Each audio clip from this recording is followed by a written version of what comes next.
My name is Jason Colthorp from Channel 4 in Detroit. It's my pleasure to move along a discussion today with our Michigan senators, Senator Elissa Slotkin and Senator Gary Peters. Let's welcome them in.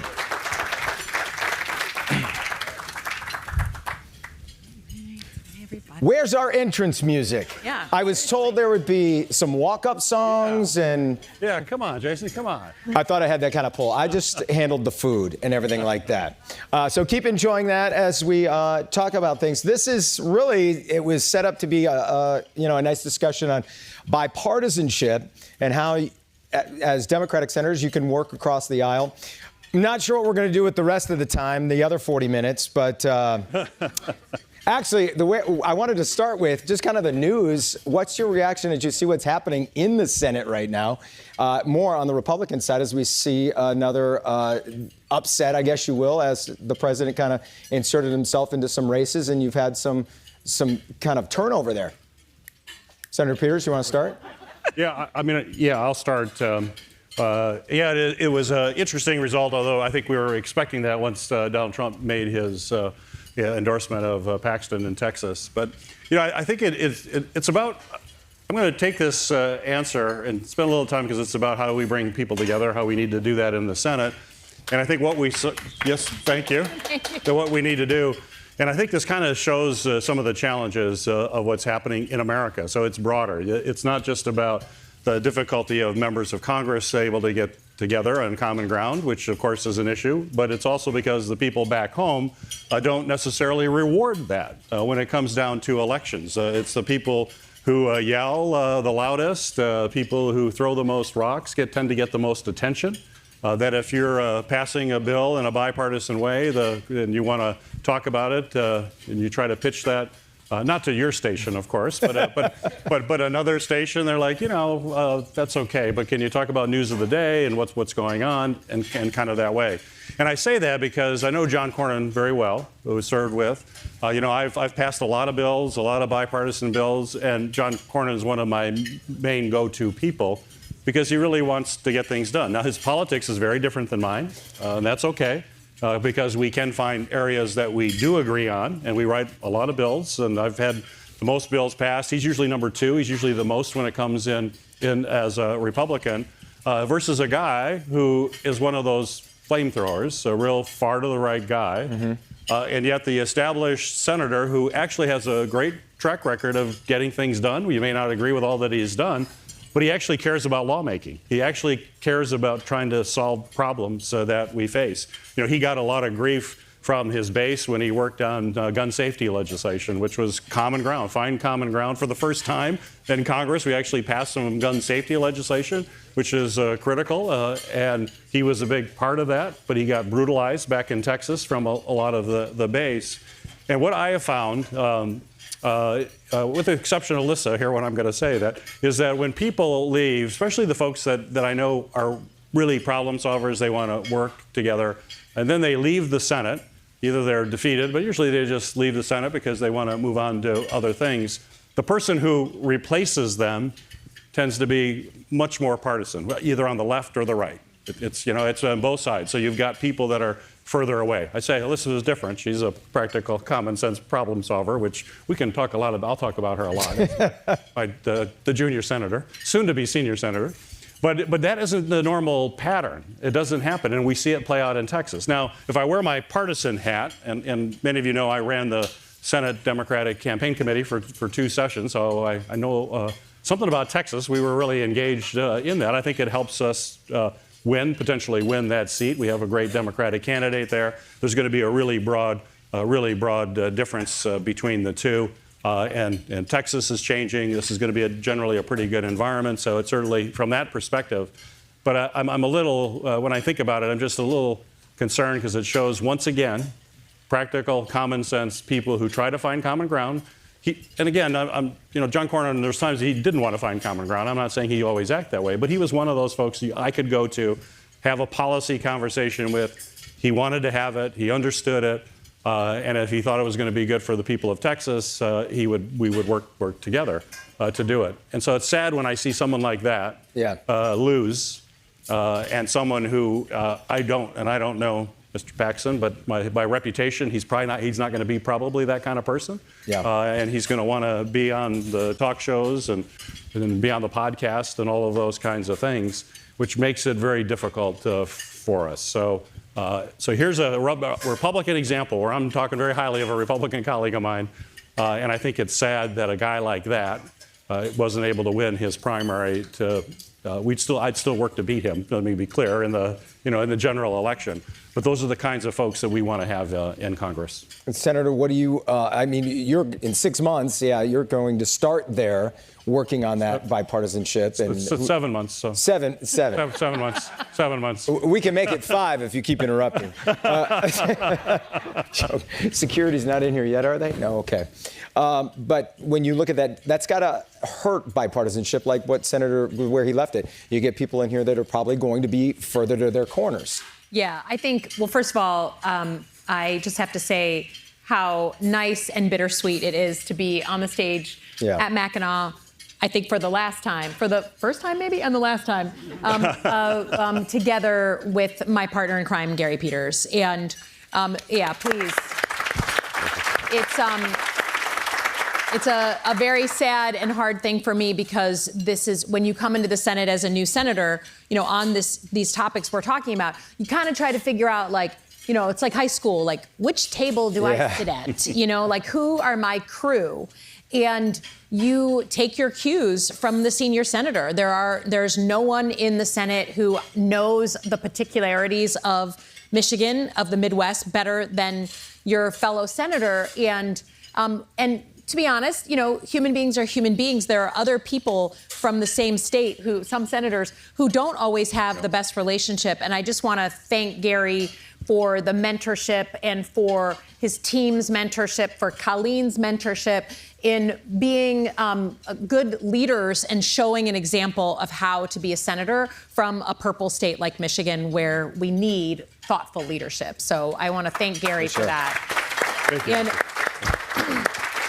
And I think the truth is when you do arrive in the Senate, you look around and there are just a heck of a lot of people on both sides of the aisle who are, they're from either very, very Republican states or very, very Democratic states. The group that's in the middle, right? I don't think people in Michigan appreciate just what a rarity we are. There's basically like 6 swing states. Yeah. And we're one of them, obviously.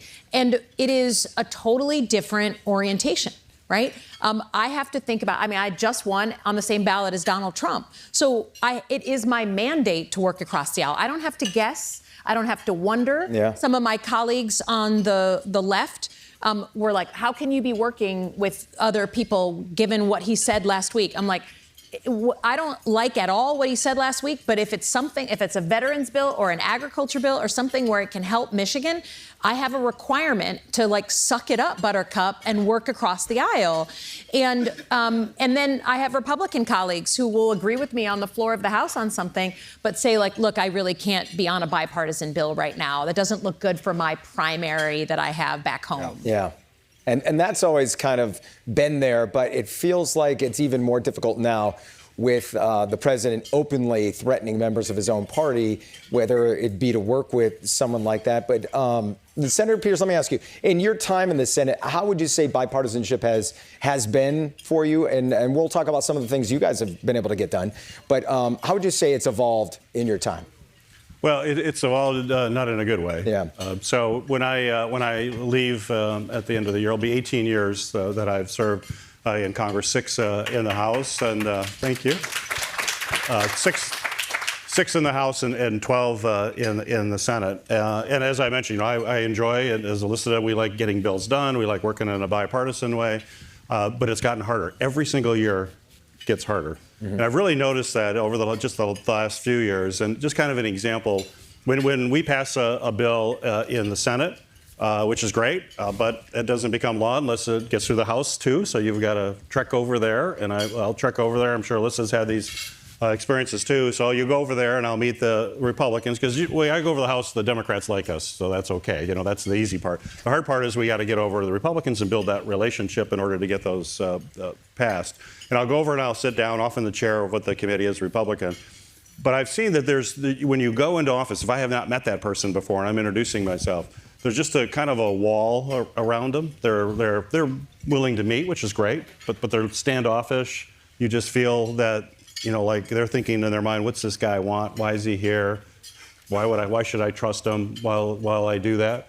And you always get a little bit of that, but it's been getting worse every time. And so then you got to find common ground. We'll talk small talk, and I hope the guy's or woman is a motorcyclist. That usually gives me a real entree into that, and there are a few out there. But whatever it may be, you talk about that before you talk about business, and then the wall comes down, and people are more open, and usually we can get things done. But I give that story because it's literally just gotten harder every year to do that. It takes more of that effort. And then you have to get beyond that person who will be helpful to you, and you got to try to sell it to other folks, and you got to go through the same kind of routine with them as well. And then sometimes, like Elissa's point, they just won't want to deal with you at all because of whatever the bill is, or they can't, or they're worried about a primary, which is a real problem. And and there are folks on both sides of the aisle, the folks that are further to the left and further to the right, and they're always afraid someone's going to come that's even further to the left and further to the right, and so then that's more difficult to try to find that common ground. But to the quick answer, there's no question I've seen that evolve in a negative way. But if I may just continue just briefly, is that it's not just the members. The reason that's happening is because we are all more partisan. The voters are. Elissa and I just didn't raise our hand and say, hey, we'll go to Congress, we'll work here. We were sent by the people of the state, so that your voters are sending you there. And when voters start actually selecting those folks in primaries that are further wide, you shouldn't be surprised that's what you see Congress. Congress does represent the public, so we can talk about that, how do we try to get out of that. But. Yeah, and you have that same kind of congressional experience now with the Senate experience. Do you find it's easier to find someone you can work with on the other side, kind of your go-to person? And I've heard you talk this week about trying to create something within your own party that you can go to and then kind of branching out. Yeah, I mean, I think yes, Gary, was making the point that if he's got motorcycles in common with someone, then it helps break down that wall. We are still human beings, so you do have to find those things that you have in common with the folks across the aisle. And sometimes that's we're all from the Midwest, right? We have our Ohio representatives, our Indiana representatives, they're Republicans, and so we have some natural Great Lakes things that we all care about, or auto things that we all care about. Sometimes it's personal, right? Sometimes it's, I served in Iraq and they served in Iraq, and, something like that. I just did something with Tim Sheehy from Montana.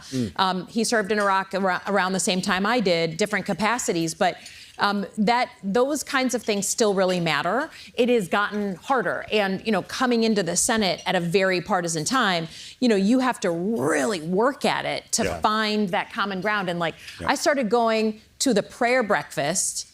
And I'll be honest, that's not my natural, I didn't grow up going to prayer breakfast, and I'm a Jew, and it's a Christian prayer breakfast, but it was one of the only bipartisan spaces where routinely every week I knew I could hear from people across the aisle, their personal stories with faith, and it was actually very moving. So, and you hear someone's kid has long COVID, and someone's kid is struggling with autism, and you can be a human being in those spaces.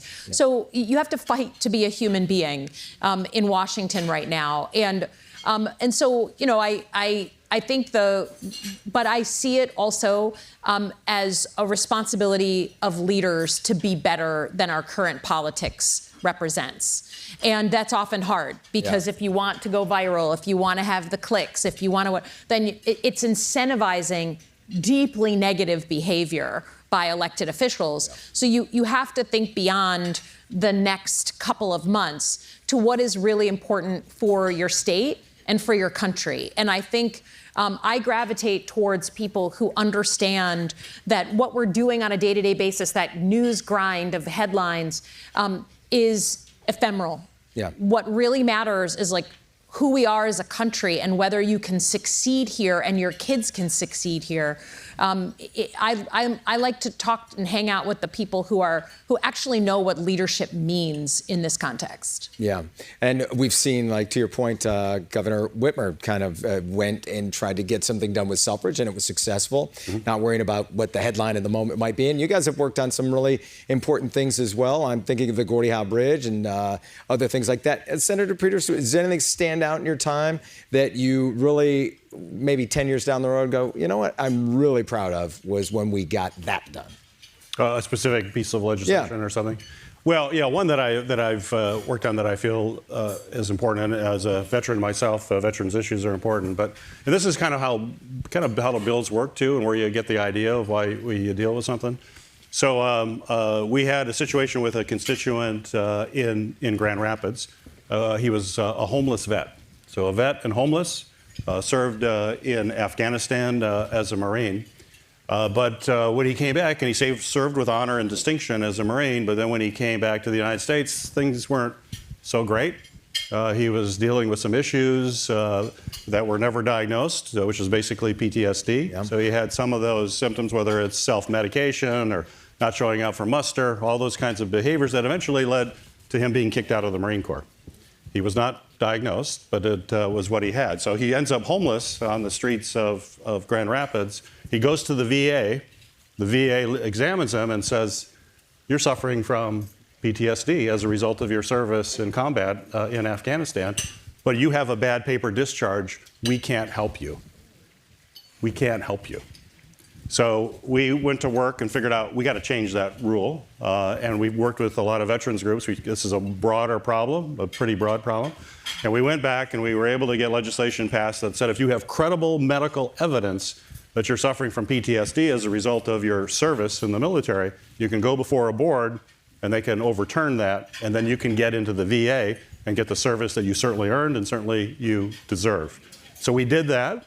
He was able to do that, and already up to this point, I think we're up to a little over 5,000 veterans who are in that situation are now in the VA, now getting the support for dealing with the invisible wounds of war, and we're just so proud we got that.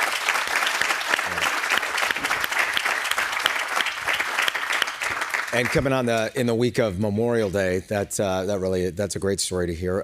Senator Slotkin, what are you working on maybe in the future that you're excited about? Well, I mean, I think, look, if you want an example of long-term, bipartisan, federal, state, local, working together, success for the state of Michigan, Selfridge Air Force Base, and a long-term fighter mission and funding for that base, which is just now coming through, is a perfect example. Started long before I got around. Gary and Senator Stabenow were working this for the 15 years, 12 years since we were at risk of losing that fighter mission.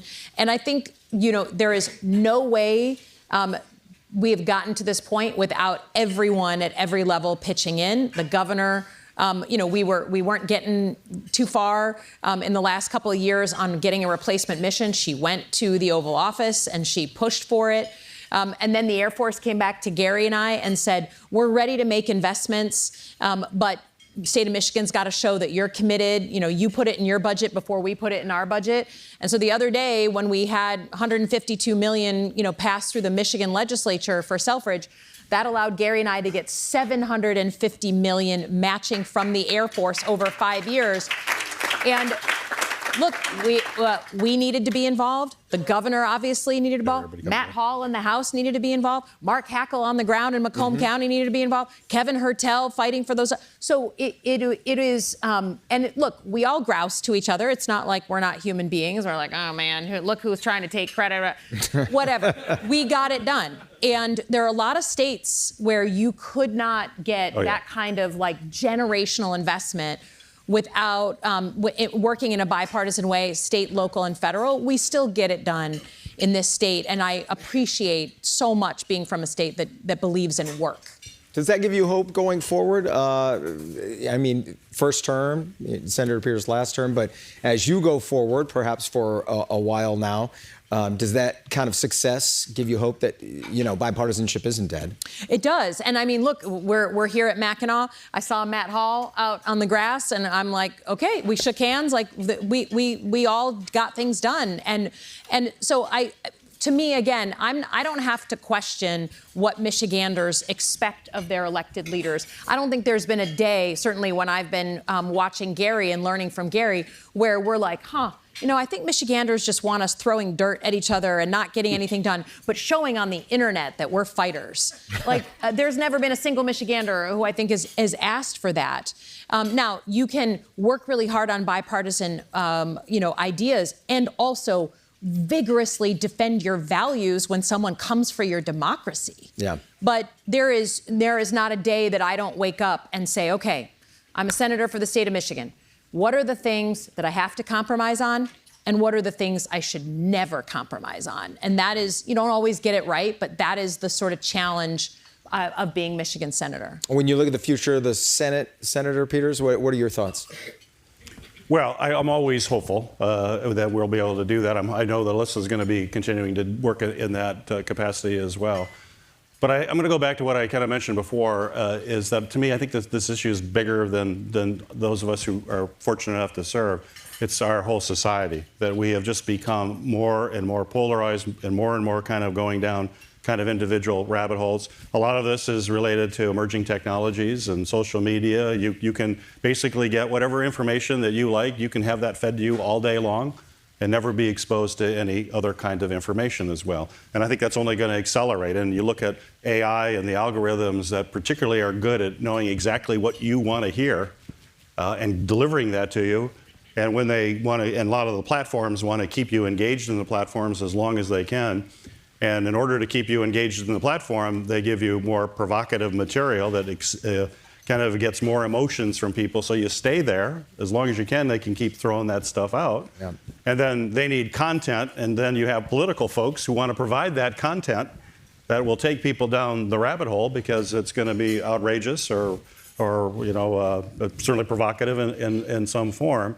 And so it's this feedback loop, and it's a negative one, feedback loop for that. We got to break that. I don't have a solution for it. I want to work on that in my next endeavors. I'll be working on emerging tech and the impact on politics. But that until we start fixing that, it's going to be tough for the institution as well to be able to work more efficiently and bring people together. Because you don't have those kind of contacts. I just want to, and listening to Elissa talk about, here and how we've worked in a bipartisan way, I just want to say why this is important, what we do here, actually, for the Mackinac Conference. I'm working I passed a bill, I won't get into all the details, but I passed a bill in the Senate to create about $500 million to help local communities build resilience because of climate change. And it's low interest loans. It's the first time FEMA has ever done anything like that. But it's low interest loans. And Michigan is the only state, we actually have a state law that prevents us from getting that money. 49 other states can get it. So that makes me really anxious to have that happen, especially when there was my law. But I had great conversations with Republican members. I've already had them with the Dems, but Republican state House and senators, and they're like, well, yeah, let's get that bill done. Let's make it happen. And it happened right here in Mackinac, so it hasn't happened yet. We can share when it actually passes. But it shows when you are able to have that kind of contact as Michiganders coming together, try to be practical, and bring us together in this kind of environment that brings down some of the barriers, good things can happen. You mean it's not just the world's biggest cocktail party? No, it is not. Yeah, exactly. Okay, let's be clear. Yeah, use that for the promo. It's not. You could, as I mentioned, kind of the future of the party. So who are you going to vote for as your replacement? Actually, let me frame it this way. What type of candidate do you think is needed for the Senate as we move forward? And that could include, we have some candidates running for your job. I'll start with you, Senator Peters. Yeah, thank you for the question. I appreciate it. I tried to phrase it gently, didn't I? Yeah, it was so gentle. It was so nice. Well, I think, just based along the lines of what we've talked about now, is that I'm like Elissa, and I think it's why she was successful as well, is that I take great pride in trying to find common ground, working in a bipartisan way when I can. And there's some audiences when you say, I want to work in a bipartisan way, that you get booing. which is really bad. But that's part of my point about people that are focused on that. But Michigan, as Elissa mentioned, we are a purple state. We're a purple state. We represent every political persuasion, all sorts of diversity in so many marvelous ways. I'm proud to be a senator for the entire state, even folks who didn't vote for me. We have to. That's how Elissa looks at it, that you want to be able to do that. And then you can build the kind of trust and build the relationships in order to get things done. Because ultimately, the best defense, and we can talk about issues and challenges to our democracy right now, but ultimately, the way that we save democracy is we actually deliver for the people in a positive way, so that they understand that this is the way the government's supposed to work. We come together, we collaborate, and we deliver.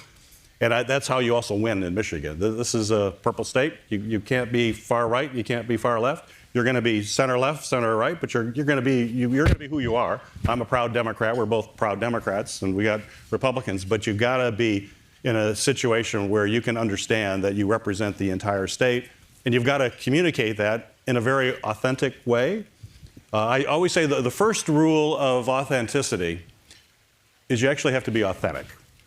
And if you're actually authentic and you can communicate that in a way and people understand it, and then you demonstrate it in your everyday activities, you'll be successful. And more important than being successful in winning the election, you're going to be successful in bringing this country together, because that's ultimately what we have to do. We've got to bring this country together. It's too divided. I'm very fearful for the future, and I don't think time's on our side. Yeah, and I know you've both been asked this probably several times, just about maybe a better way to phrase it, Senator, is what's the best advice you would have? And it probably has a lot to do with what Senator Peters just said. But if you had to give advice to Mike Rogers or one of the three Democrats that will come out of that primary, what's your best advice for them? I mean, I think the best advice is Michiganders still are practical, reasonable people who want things to get done. They don't like fighting, and they don't like wasting their time with personal attacks, and they care about who actually is going to fight on their behalf and get some wins. And if people are squabbling, it doesn't give a great feeling like, well, this person is focused on the things that keep me up at night. And I think what Gary said is true. It just we are, while midterms tend to be different than general elections in terms of who votes and how many people vote and everything, I still think that, that Michiganders, they just, we invented the middle class here, and they feel like it's slipping away. And that is a 4 or 5 alarm fire for them. Mm-hmm. And so watching people go at each other over the internet, it does not give them great comfort. And it's about serving the people who are in desperate need. And I think everybody in politics. And it's sometimes hard, because we all know what it's like to get attacked and to all that kind of stuff. It's not fun. Yeah. Again, the job, when you want the big job, you got to rise above that. I promised to get you out of here before dessert, and we're getting close. But Senator Peters, I wanted to give you just a final thought on, like you say, you have 7 months left here. But do you have any? I don't want to say parting shots. That would kind of defeat the whole purpose of this bipartisanship we just talked about. Shots, yeah. But final thoughts as you kind of get to the end of this term, and maybe words of wisdom.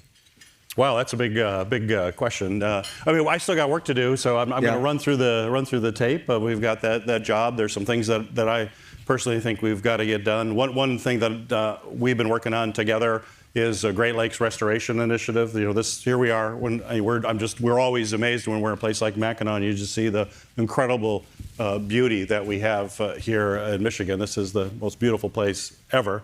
But we also know it's fragile, that you've got to make sure that we can continue to preserve the lakes and make them even better. We have a Great Lakes Initiative, which actually expires this year. It provides substantial resources for local communities and others to be able to one, clean up the older toxic sites that are from our industrial past here that are leaching stuff out, making sure our water systems are there. Sometimes it's difficult, and it's a pretty big money aspect of it, and that can be difficult in Congress.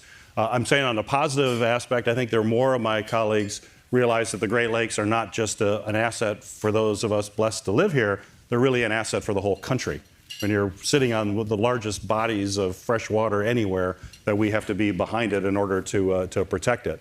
But things are tough in Congress to get things done right now. It's going to take a full court press to get that passed. And that's going to be one of my main areas to focus on. The other one, which isn't probably as related to us, but it is cybersecurity. We do a lot of work. Our committee on Homeland Security is the top cybersecurity.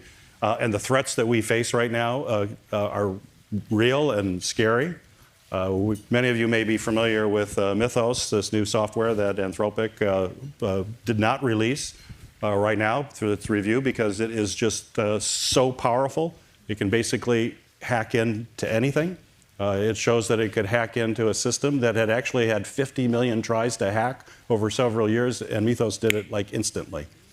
So this is stuff that right now it's not been released, but this system is the first, but it won't be the last that's like that as AI continues to develop.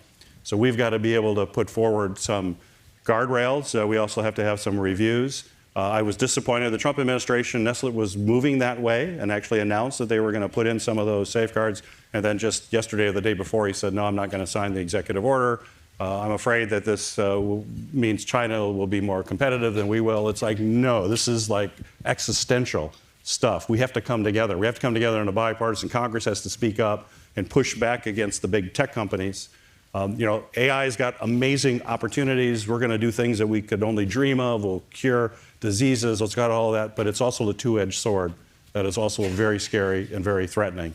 And we have to sound those alarms. We have to make concrete moves to be able to protect us. And that's going to be a big focus of mine these next few months. Hopefully you can get that done before you're out of there, or otherwise it's Senator Slotkin's problem. Yeah, exactly, yeah. It's her problem. She's got it. Did you have any final thoughts before we finish up here? No, I'm glad that I have 7 months left with Gary Peters.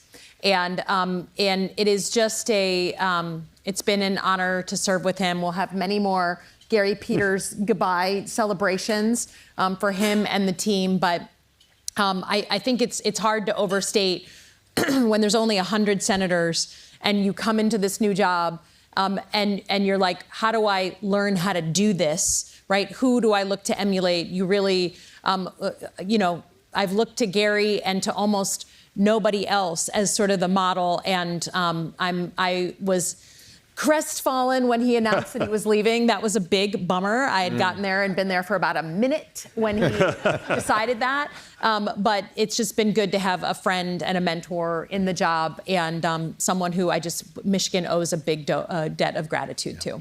Well, just having this conversation feels like themes like common ground are achievable. I know it's not a bipartisan panel, but still it does feel like there's a reason to be hopeful. Thanks so much, Senator Gary Peters, Senator Elissa Slotkin.